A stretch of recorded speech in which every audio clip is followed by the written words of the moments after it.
বলিউডের দাপটে তারকা সানি দেওলের ছবি মানেই অ্যাকশন, উত্তেজনা, রক্ত গরম করা সংলাপ। তবে এবার এসব ছাড়িয়ে নতুন বিতর্কে জড়িয়ে গেলেন জাট সিনেমার মাধ্যমে। ধর্মীয় ভাবাবেগে আঘাত হানার অভিযোগ উঠেছে তার নতুন সিনেমার একটি দৃশ্যকে কেন্দ্র করে। বিস্তারিত প্রতিবেদনে। খ্রিস্টানদের ধর্মীয় ভাবাবেগে আঘাত হানার অভিযোগে এবার খ্রিস্টান সম্প্রদায়ের রোশানলে সানি দেওয়াল অভিনীত জাট সিনেমাটি বিতর্কের সূত্রপাত জাট ছবির একটি দৃশ্য ঘিরে।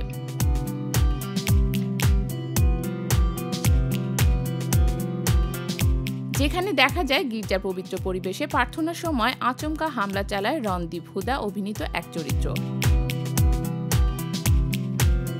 আর সেই দৃশ্যের ঠিক পেছনে স্পষ্ট দেখা যাচ্ছে ক্রুশবৃদ্ধ যিশুর মূর্তি। এমন পবিত্র একটি ধর্মস্থানে গুন্ডামির এই উপস্থাপনা মেনে নিতে পারছেন না ভারতের খ্রিস্টান সম্প্রদায়ের প্রতিনিধিরা। তাদের সাফ অভিযোগ, এই দৃশ্য তাদের ধর্মীয় অনুভূতিকে মারাত্মক আঘাত করেছে।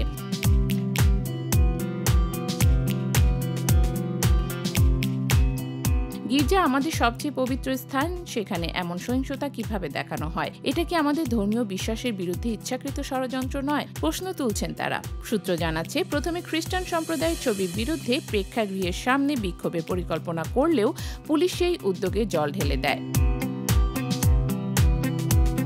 প্রতিবাদের অনুমতি না পেয়ে তারা সোজা হাজির হন যুগ্ম পুলিশ কমিশনের দফতরে। সেখানে জাট ছবির বয়কট চেয়ে জমা দেন একটি লিখিত অভিযোগ। বিতর্ক যখন তুঙ্গে, তখন ছবির প্রচারে গিয়ে মুখ খোলেন স্বয়ং সানি দেওল। স্পষ্ট ভাষায় তিনি বলেন, জাট কোনো ধর্মীয় উস্কানিমূলক ছবি নয়, দয়া করে এর গায়ে ধর্মীয় তকমা দেবেন না। আমরা সব ধর্মকে ভালোবাসি। একজন অভিনেতা হিসেবে দেশের সম্মান খর্ব হয় এমন কিছু আমাদের ছবিতে কখনোই দেখাতে চাই না। ছবিটি সম্পূর্ণ বিনোদনের জন্য তৈরি, তবে এটি প্রথম নয়। এর আগেও ছবির নাম নিয়ে আপত্তি জানিয়েছিল শিখ সম্প্রদায়। রাম নবমীতে মুক্তিপ্রাপ্ত ও রাম শ্রীরাম গানটি নিয়েও তোপ দেখিয়েছিল হিন্দু সংগঠন। এবার খ্রিস্টান সম্প্রদায়ের রসানলে পড়েছে সানি দেওলের জাট। বলিউডের ঝাঁজ আর বাস্তব জীবনের ধর্মীয় সংবেদনশীলতা, এই মিশ্রণে এখন উত্তাল সিনে দুনিয়া।